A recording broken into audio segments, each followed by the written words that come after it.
Hey guys, good morning. સ્વાગત છે તમારું આજના એક ફ્રેશ વ્લોગમાં. તો સોસાયટીમાં આજે છે ને ઇડલી વાળો આવ્યો હતો. તો ઘણા દિવસથી ઇડલી નહોતી ખાધી. મેં તો ઇડલી લઈ લઉં, કારણ કે મારા નાસ્તાના ટાઈમે જ ભોંપું વગાડતો હતો. તો આપણે ઇડલી લઈ લીધી છે. તો જો નાસ્તામાં આપણી ઇડલી આવી ગઈ છે. અહીંયા મેડમે લીધા છે ખાખરા, અને મેડમ જો ગોવાથી આવ્યો હોય ને એવું લાગે છે. પીળા કલરનું ટી શર્ટ ઠપકાયું છે. કા ટી શર્ટ થોડુંક ટૂંકું પહેરાઈ ગયું છે, તો હમણાં ચેન્જ કરવું પડશે. અને મમ્મી કે નીચે ચણિયો પહેલો તો હું થાય પેલા પહેરતા ને નીચે ચણિયો કટમીડી હોય. આ કટમીડી છે. આ કે શર્ટ છે. ટી શર્ટ થોડુંક ટૂંકું છે, સારું છે, પણ હવે કાઢીને આપણે નવું પહેરશું. ના ક્યાંક ફરવા જાવ ત્યાં પહેરશું. તો આજે હું છે ને એક વસ્તુ કરીશ ને, તો એ બહુ મોટું સ્ટેપ ગણાય. કારણ કે હું આજે લગભગ દાઢીને એવું કરવા જવાનું વિચારું છું. જાડુ કહે છે કે ક્લીન સેવ કરી નાખ. એટલે હું વિચારું છું કે બહુ ગંદો લાગે કે થોડો કેવો ગંદો લાગે. જાડુ તને ગંદો લાગે લાગે કે ન લાગે, કાંઈક નવું તાર ટ્રાય કરવું જોઈએ. તો કેટલા દિવસથી આમ જ બીએડ કરી છે, તો એકવાર થોડું ક્લીન સેવ કરાવી નખાય. મને બીક લાગે, કારણ કે કેટલા વર્ષોથી ક્લીન સેવ નથી કરી. હવે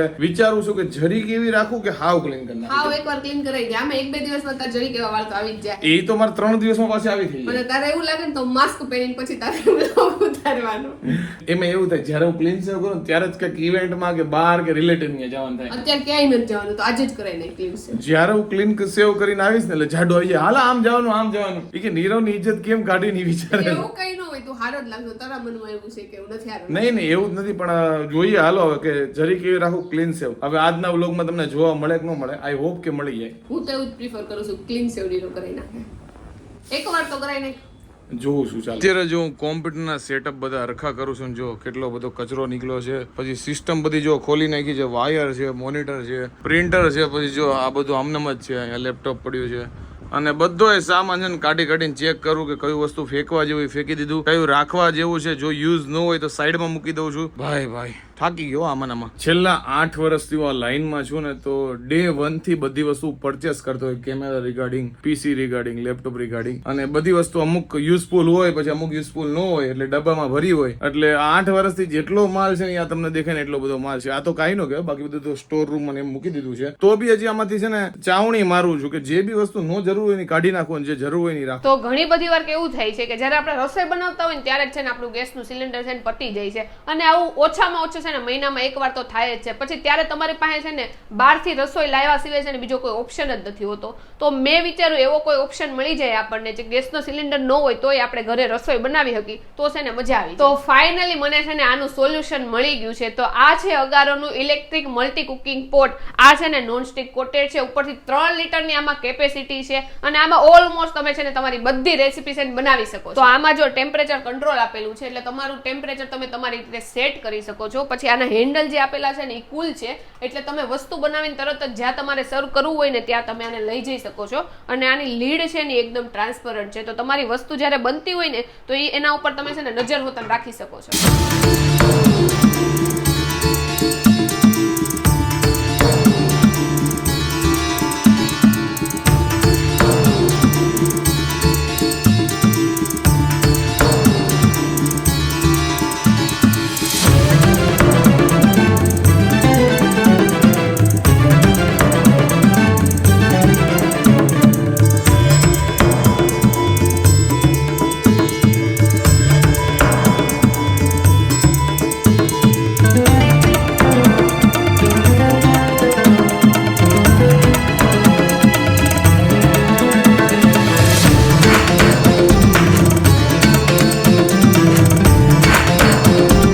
તમે જોઈ શકો છો કે અગારોના ઇલેક્ટ્રિક મલ્ટી કુકિંગ પોટની મદદથી આપણે શાક અને પુલાવ મસ્ત મજાના બનાવી નાખ્યા છે. તો તમારે પણ આ પરચેસ કરવું હોય તો એની લિંક નીચે ડિસ્ક્રિપ્શનમાં આપેલી છે, ત્યાં જઈને તમે પરચેસ કરી શકો છો. જે બપોરે આપણે બનાવવાની છે દાળ ઢોકળી. તો ઘણા બધા લોકો કોમેન્ટ કરતા હતા તમારું નામ ઢોકળી છે, તમે કોઈ દી કેમ ઢોકળી નથી બનાવતા. આજ ફાઇનલી જો કેટલા દિવસ પછી દાળ ઢોકળી બને છે. જો કે દાળ ઢોકળી મારા ઘરમાં બધાને ભાવે છે, પણ ખબર નહીં કેમ નથી બનતી. નહીં તો જો થોડાક ભાત બનાવ્યા છે, દાળ બનાવી છે, અને જો મેં લોટ બાંધી નાખ્યો છે. તો હવે આપણે ઢોકળી બનાવી નાખશું, અને પછી દાળમાં નાખી દેવું, અને પછી વઘાર નાખશું, એટલે આપણે દાળ ઢોકળી થઈ જાય તૈયાર. જો ભાઈ, આજે અમારા ઘરમાં બનાવે છે ઢોકળી, એ પણ દાળ ઢોકળી. વાહ, શું વાત છે મેડમ. આ તો તમારા નામ સાથેની વાનગી બને છે. તમને ઢોકળી ભાવે છે કે નથી ભાવતી? મને બધી ઢોકળી પસંદ છે. આ ઢોકળી પસંદ છે, આ ઢોકળી પસંદ છે. સૌથી વધુ કઈ ઢોકળી પસંદ છે? સૌથી વધારે આ મોટી. તો વાંધો નહીં. અને બચપન મારા જેવી થોડી ખાટી થોડી તીખી ઢોકળી બનાવવાની છે હજુ. ખાટી નહીં, ખાલી તીખી ગયા. હું તીખી છું એટલી બધી. નહીં અને બાળપણમાં છે ને અમે દાળ ઢોકળી મમ્મી બહુ એટલે બહુ બનાવતા અને અમે ખાતા. અને જાડુ તું દાળ ઢોકળી લુખી ખા કે પછી રોટલી સાથે ખા કે ભાત સાથે ખા, તારો શું પ્રેફરન્સ છે? અમે લુખી જ ખાઈએ. અમે ખાલી દાળ ઢોકળી બનાવીને તો અમે તો ભાતે નો બનાવતા. અહીંયા જો કે ભાત અમારે બને દાળ ઢોકળી યારે, બાકી અમે ખાલી દાળ ઢોકળી જ ખાતા. અને અમારે નહીં તે પહેલા તો છે ને દર રવિવાર ઢોસા બનતા અને અમુક રવિવાર છે ને દાળ ઢોકળી બહુ બનતી. અમે ખાલી છે ને મને દાળ ઢોકળી ખાલી વધારે ભાવે, પણ દાળ વધે ને તો થોડાક એવા ભાત નાખીને મજા આવે એમ. એટલે અહીંયા આવી રીતે દાળ ભાત ખાય, અમારે ખાલી દાળ ઢોકળી ખાતા. એટલે મને દાળ ઢોકળી જ ભાવે ખાલી. અમુક લોકો ખાલી જે દાળ આવે ને એમાં રોટલી નાખીને ખાય, ખબર તને? હા મને ખબર. અમુક લોકો શાક નો બનાવે, દાળમાં રોટલી બોળી બોળીને આમ ખાય. તો વાંધો નહીં, આ શું કરશો એ કહી દે. અત્યારે હું ઢોકળી બનાવું છું. ઢોકળી જે ઘરે બની છે દાળ ઢોકળી ને બધા જો ખાવા માટે બેહી ગયા છે. પપ્પા કેવી છે? સારી બની, સરસ. સારી બની. મમ્મી સરસ. તો વાંધો નહીં. કેક બની છે તો ક્યાં કેમ દાંત કાઢશો? આ ડખા થઈ ગયા છે. આ તો એવું થયું છે ને કે વાત જવા દો. મેં ઢોકળી કરી અને દાળમાં નાખી ગઈ, પણ ગેસ શરૂ કરતા ભૂલી ગઈ અને મેં કર્યો જ નહોતો. જો કે મને એમ કે બધી ઢોકળી એક હારે નાખી અને પછી ગેસ શરૂ કરીશ એટલે બધી એક હારે ઉકળી જાય ને, તો એ બધી ઢોકળી છે ને દાળમાં હમાઈ ગઈ. એટલે તુવેરની દાળની હારવાર છે ને ચણાનો લોટે ભળી ગયો. એટલે તમે જો આ છે ને કઢી અને ઢોકળી થઈ ગઈ છે. એટલે ફરીથી લોટ બાંધ્યો અને ફરીથી ઢોકળી નાખીને એવું કર્યું છે મેં. એટલે તમે ટૂંકમાં ઘટ થઈ ગયું છે એમ ને? ઘટ થઈ ગયું નહીં, તમે વાત જ આવવા દો. તો 1 વાગે કયો થઈ એટલે સારું થયું, નગર મને લાગે છે ખમણ લઈને ખાવા પડે. જો ભાઈ આજે વાતાવરણ છે એકદમ બિલકુલ ઠંડુ, કારણ કે જો અમદાવાદમાં વરસાદ પડી રહ્યો છે. ઝીણા ઝીણા અત્યારે તો છાંટા પડે છે. તો જો રોંડો થઈ ગયો છે ને આપણે સિંગ હોતન ખાઈ લીધી છે. અને ઘણા બધાની કોમેન્ટ હતી કે તમે જે આ પૂનમ રહ્યો છો ને એનું કેટલામું વર્ષ છે? તો મારે વટ સાવિત્રીનું વ્રત છે ને આ 3જું વર્ષ ચાલે છે. 3જા વર્ષમાં મેં કદાચ 1 કે 2 પૂનમ રહી છે, એટલે મારા 3જું વર્ષ છે. તો જો રસોડામાં અત્યારે રસોઈનું બધું કામકાજ ચાલુ થઈ ગયું. મેડમ હા, શું છે આજે રાતનું મેનુ ઈ કહી દો. તારું ફેવરિટ છે તારે ખાવાનું અને મારું ફેવરિટ છે મારે ખાવાનું. ઓકે, તારું ફેવરિટ શું છે એ કહી દે. તુરિયાનું શાક, એનો રસો હોય ને એમાં ચોળીને ખાવાનું છે. નીરવને ચા ભાખરી ખાવાની છે. એટલે આજે તુરિયાનું શાક, ભાખરી અને ચા બનવાની. ટૂંકમાં બહુ દિવસ થઈ ગયા એટલે હવે પછી સાદું ખાવાનું છે, કારણ કે હમણાં બહુ બધું ખાધું છે. એટલે કા હમણાં કેટલા દિવસથી બધી વસ્તુ ખાધા જ રાખી છે. એટલે આજે મમ્મી કે હું બનાવું? મેં તો આજ કાંઈ નથી બનાવું, ખાલી ભાખરી અને શાક બનાવું છું. ઓકે, અને મારી ફેવરિટ છે ચા અને ભાખરી બનાવવાની છે. ઘણા દિવસો બાદ ખાઉં છું એટલે આજ ચા ભાખરી ખાવાની ઈચ્છા છે. અને નીરવ મને કે માખણ ઘરે જે બનાવી કે બની જાય, મેં કીધું એમ ન બને. એના માટે જે પેલા મલાઈ હોય ને એને પેલા મેળવવી પડે અને પછી ઘી બનાવીને ત્યારે મમ્મી માખણ કાઢે નીરી રખાય, એટલે અચાનક ન બને. કાંઈ વાંધો નહીં. બીજું ચા ભાખરી એન્ડ વર્લ્ડ ફેમસ ઘી. ઘીનો લોંદો. હા, જો ઘીની વાત કરું ને તો આપણે જે પેલા જે બી વસ્તુ હિસ્ટોરિક લખાણું છે ને એમાં ઘીનો બહુ ઉલ્લેખ કર્યો છે, કારણ કે ઘી છે ને શરીર માટે બહુ ફાયદાકારક છે. આયુર્વેદમાં લખ્યું છે, ડોક્ટર સલાહ આપે છે. ઘણા જે સ્પોર્ટ પર્સન હોય ને જાડુ, એ લોકો છે ને ધારો કે એ લોકો ઘણા વિગન હોય, એટલે કે દૂધ નો ખાય, છાશ નો ખાય, ડેરી પ્રોડક્ટ એક બી નો ખાય, પણ એ લોકો છે ને ટ્રાય એવી કરે ઘી ખાય. એટલે વિચાર કર કે ઘીની કેટલી ઉપયોગિતા છે એમ શરીર માટે. સાચી વાત. એને એમ થાય છે કેમ કે છે પટની રવા. જ્યારે હું રસોઈ કરું ને ત્યારે રસોડામાં આવે ને તો મારે શું થાય, કેમ કે બ્લોગ શરૂ હોય ને તો મારે અવાજ ન કરાય, એટલે હું છે ને કુકર આમ ગુજામ કરીને આમ પછી તેલ આમ કરીને આમ નાખું, રાય આમ થોડું બધી વસ્તુ ધીમે ધીમે કરું. જાડો એમ છે કે આને રાતે આજે ઘી ખાવ ને એટલે એની ઉપયોગિતા કે એવું નથી, કારણ કે મેં હમણાં રિસેન્ટલી જોયું ને તો ઘણા મોટા મોટા માણસ છે. પછી બીજી વસ્તુ કે અમેરિકામાં છે ને જે ભૂરિયા હોય ને એને ઘીમાં ખબર ન પડે, એટલે ઘીને શું કે ખબર છે તમને? શું કે એને શું કે મને હમણાં ઇંગ્લિશ શબ્દ ભૂલાઈ ગયો, કારણ કે બટર મિલ્ક ને છાશ કે, હા, પણ ગમે એક વસ્તુ કહેતા હતા બટર કરીને કાંઈક સમથિંગ છે. એક વસ્તુ તો કહેતા જોઈને એક વસ્તુ તો નહીં, ગમે એ વસ્તુ કહે છે એ લોકોમાં છે ને ઘી ન હોય, તો પણ હમણાં બધી જગ્યાએથી ઘીનો પ્રચાર ને એવું બધું થાય છે, તો હવે એ ભૂરિયા ઘી ખાતા થઈ ગયા. વિચાર કરો. એટલે પણ ઘી એ લોકો તો વધારે પીઝા બર્ગર ખાય તો ઘી ક્યાં લગાવે? એ લોકો મેં જોયું નથી ક્યારે અબે રોટલી ઘી- ખાતા હોય. ઘી તું સમજી કેમ નહીં? લોકો ઘીનો કેવી રીતે ઉપયોગ કરે ખબર તને? કઈ રીતે? આ બધા એમ કે આ તો ઘી વિશે ચેપ્ટર આલે છે. ઘી એટલે દવા રૂપી, એટલે એક ચમચી હવારમાં ખાઈ લે. આ ઈ મેં જોયું હતું કે તમને ગમે એવું કંઈક મચ્છર કવડી ગયો ગમે કાપ્યું હોય સે જેવું પ્યોર ઘી લગાડી દે તો તરત બેહી જાય. ખાવાની વાત છે, લગાડવાની વાત નથી. પણ મેં હમણાં છે ને રિસેન્ટલી ભૂરિયા તરફથી બહુ એટલે બહુ ઘીનો શું કહેવાય ખાય છે ને, તો મને એમ થયું ભાઈ આપણી ઇન્ડિયાની પેદાઈ છે ભાઈ ઘી. નીરવ તારે આખી બવણી ખાવી હોય તો ખાઈ લેજે. હવે અમને તું છે ને માફ કરી દે પ્લીઝ. લોકોને ઘી વિશે સમજાવવું છે. તો બહાર જઈને સમજે. જાડુ ને એવું છે કે મારે ઘી ખાવું એટલે વખાણ કરું તો હું કોલેજમાં નવી ગઈ તો મારી છે ને એક નવી ફ્રેન્ડ બની હતી. એ મને પહેલી વાર એમ કે કોમ આપતો એટલે કોમમાં વંશે ને પહેલી વાર ખબર જ નહોતી પડી. પછી એવા કયા વર્ડ છે નીરજ જે પહેલી વાર સાંભળાવું ત્યારે તને ખબર જ ન પડી હોય, પછી તને એમ થઈ જાય યુઝ ટુ થઈ ગયું, પછી તું એ વર્ડ બહુ યુઝ કરે. ટૂંકમાં હમણાં જ રિસેન્ટલી એટલે કેટલા 4-5 વર્ષ પહેલા છે ને, એ રિસેન્ટલી નો કહેજો કેમ, એક રેસ્ટોરન્ટમાં કોકે કીધું કડ આપો તો, એટલે મને કડ ત્યારે ખબર પડી, CURD, કડ મીન્સ દહીં. મને જો આ બે વર્ડ છે, એક તો કોમમાં મને પહેલા નથી ખબર, પછી હવે તો આપણે સ્ટીચ જ કહી. તો સ્ટીચિંગ માં પહેલા મને ખબર નથી પડી. આપણે સિલાઈ જે કરાવવા જઈએ એટલે ડ્રેસ સીવડાવવા જઈએ તો એને સ્ટીચ કરાવવા ગયા એવું કહેવાય. પણ આપણે ગુજરાતીમાં સીવડાવી દઉં કેવી એટલે સ્ટિચિંગ યાદ ન રહે. મને સ્ટિચિંગ શબ્દ છે ને શાર્ક ટેન્ક માંથી ખબર પડી. બીજા એવા શબ્દ જે પેલા તે જોયા હોય કે એવું કઈ સાંભળ્યા હોય. આજે બપોરની જ વાત કરું, પપ્પાએ મને પૂછ્યું કે ખાટો એટલે શું થાય, તો ખાટાને ઇંગ્લિશમાં શું કહેવાય ની નો ખબર પડી. પછી પપ્પાને આવડતું હતું કે સોર થાય, એટલે હું મને યાદ રહી ગયું. લોકોને સ્પેલિંગ કહી દે, SOUR, સોર મીન્સ ખાટું. મીન્સ ખાટું થાય. અને હજી મને જો દાડમનું ઇંગ્લિશ તો ભૂલાઈ જ ગયું છે ત્યારે. અરે પ્રોપો ગાડે કેવું કાક હતું નામ, હું મને ભૂલાઈ ગયું યાર. મને લાગે આપણે રોજ જે યુઝ કરતા હોય ને એ જ મગજમાં યાદ રહે, જે ઓછા યુઝ કરી ને ઈ કોક રોજ તો જો કે દાડમ નથી બોલતા, કારણ કે દાડમ ખાતા જ નથી. પ્રોપા કરીને કાક આવે છે, મને ભૂલાઈ ગયું. મને એ ખબર છે કે નાનેથી મને એપલ ને બનાના આવડે છે. આને બનાના કહેવાય, આને એપલ કહેવાય, આને મેંગો કહેવાય. બસ ઈ ત્રણ મને પહેલેથી આવડે. તો ભાઈ આપણે અનાર કાં તો દાડમ ને ઇંગ્લિશમાં પોમેગ્રેનેટ કહેવાય, અને હું બોલતો તો પ્રોપોગ્રેનેટ કઈક એવું કઈક. મને આ શબ્દ પ્રોપોગેન્ડા નહીં, ટૂંકમાં ગેંડા ને ગેંડી બંધ કરું ને, પાછું બોલાઈ ગયો, પોમેગ્રેનેટ. હું બોલતો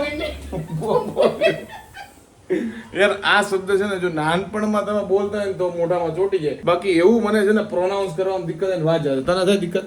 મને તો બહુ થાય. મને તો જે અમુક હાવ ઈઝી હોય ને પણ એમાંય તે થોડુંક પ્રોનાઉન્સમાં કોક વાર ઓલું થઈ જાય. ટૂંકમાં નાનપણથી જો સાંભળ્યું હોય ને તો વાંધો ન આવે, મોટા થઈને તો અઘરું પડી જાય તો એ વાંધો નહીં. આપણે ડિક્શનરી ને બધું અપડેટ કરતા રહ્યું સતત. જો આપણે છે ને પહેલેથી છે ને આપણે આજુબાજુમાં કે ગમે એ રહેતા હોય ને એને માસી અને કાકા ને એવું જ કહી. તો હજી જો આપણા જીભમાં માસી ને કાકા જ આવે. અત્યારના છોકરા અંકલ ને આંટી કે. આપણે જો હું કોઈ દી નહોતી કહેતી અંકલ ને આંટી, એટલે હું મારા કોકને અંકલ આંટી કહેવું ને તો મને થોડુંક આમ વિયર્ડ લાગે. પણ ઓબ્વિયસલી છે, મમ્મી ભાઈ એમ તો નથી કીધું કે પોમેગ્રેનેટ મમ્મી સુધારજો ને, મમ્મી દાડમ આપો એમ, એટલે દાડમ ચોટી ગયું મને. આમ જો બ્રેક છે, સીટી વાગી ગઈ, બ્રેક. તો બધાય વર્ડના ઇંગ્લિશ આપણને નથી આવડતા ને, પણ હું તને એક વસ્તુ પૂછું, એનું તાર ગુજરાતી પણ કહેવાનું. ઓકે. સ્ટ્રોબેરી. સ્ટ્રોબેરી નું ગુજરાતી કહું ને તો લાલ કલર નું દિલ. તો તમને કોઈને ખબર હોય સ્ટ્રોબેરી નું ગુજરાતી તો કઈ. મને લાગે સ્ટ્રોબેરી નું નામ યુનિવર્સલ નામ જ સ્ટ્રોબેરી છે. એનું મૂળ નામ જ સ્ટ્રોબેરી છે. હમ. કેમ પાયલ નું ગુજરાતી ઇંગ્લિશ નો થાય એમ? જો ભાઈ સીટી વાગે ને પેલા ભાગીએ અહીંયાથી. મમ્મી સ્ટ્રોબેરી નું ગુજરાતી નામ બોલો. એ તો આપણે સ્ટ્રોબેરી સાંભળી છે એટલે આપણને ખબર નથી ને હું કહેવાતું. એને સ્ટ્રોબેરી જ કહેવાતી હશે. ઈ કહેવાતું હોય ને ઇંગ્લિશમાં પછી કંઈક બીજું કહેવાય. ઇંગ્લિશ નામ જ સ્ટ્રોબેરી, ગુજરાતી બીજું.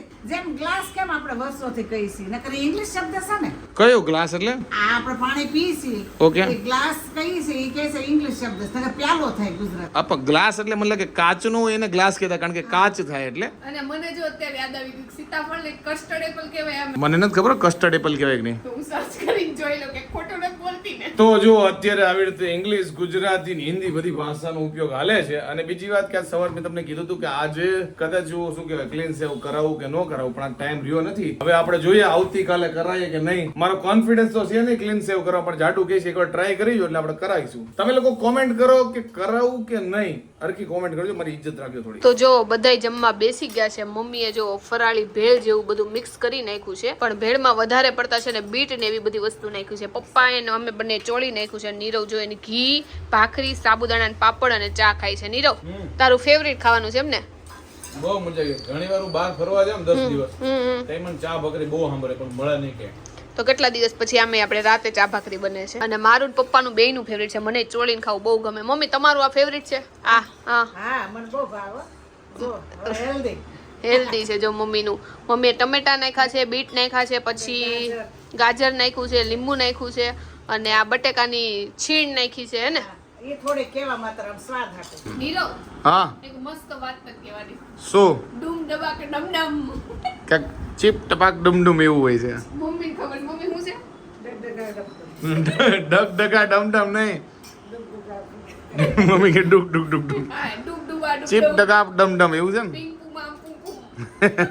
જો પેલી નજર મારી પડી ને તો મને એવું લાગ્યું ઘરમાં સાપ આવ્યો છે, પછી ખબર પડી આ ઝાડવાનું પત્તું છે જો, પણ દૂરથી એવું જ લાગે જો કે સાપ આવ્યો ને એવું, તો આપણા ઘરે ક્યાં સાપ આવ્યો. તો ફાઇનલી જમી બમી લીધું છે, ડમાડમી કરી લીધું છે, અને હવે વ્લોગનો એન્ડિંગ આપણે કરી નાખી. તો આઈ હોપ કે તમને અમારો આજનો વ્લોગ બહુ ગમ્યો હશે. જો ગમ્યો હોય તો લાઈક કરો, મસ્ત મજાની કોમેન્ટ કરો, અમારી યુટ્યુબ ચેનલને સબસ્ક્રાઇબ અને શેર કરો, અને ફેસબુકમાં જોતા હોય તો ફોલો બટન ઉપર ઢીકો મારી દો. ફોન તૂટી જાય ને ત્યાં સુધી ઢીકાવાનો બસ. એવું કેવા કારણ કે બિચારા જાડુ તરફથી છે ને બધાને પ્રત્યેક ને એક મોબાઈલ ફ્રી. બસ ઢીકો મારીને તોડ નાખો ને તો વાંધો નહીં. હારું હાલો ઘરે જઈને આપશે. હા ઓલો ચાલ છૈયા વાળો ફોન હો, પણ ના ના એવું ઢીકો મારવા નથી, ખાલી તમે છે ને જો આ સપોઝ ફેસબુક નું ફોલો બટન છે અને આ તમે છો, ઢીકો માર દો. માયરું નથી હો, એટલે હા કેતા નહીં આમ માય વાગ્યું તને નથી વાગ્યું. હા ચૂંટો કીધી આવી જાવ, કઈ વાંધો નહીં. તો જાડુ કીધું કરી દો. અને અત્યારે બહાર આટો મારવા ગયા હતા, કારણ કે આખો દિવસ ઘરની બહાર નીકળે નહીં, એટલે ઘરે મને નો મજા આવે, એટલે જાડુ નહોતો આવું, પણ મેં કીધું હાલ આટો મારીએ, એક્ટિવા લઈને રખડીએ બધે. અને મારે યાર હું થયું ખબર જ નહીં ને, શું થયું? ગાડી હાલતી હતી ને તો મચ્છર એક મારા નાકમાં કરી ગયું. અચ્છા એવું છે.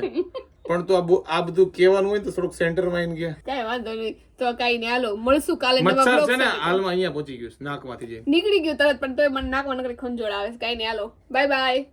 સારંગે. હવે લોકોએ કહે કે આને ખંજોળ આવ્યો, મારે શું કરવું? નાકમાં તો કઈ આંગળીઓ કોઈ નખાય નહીં. સારંગે સેડાળે એમ કહી દે. સારંગે. સારંગે બાય બાય બાય બાય.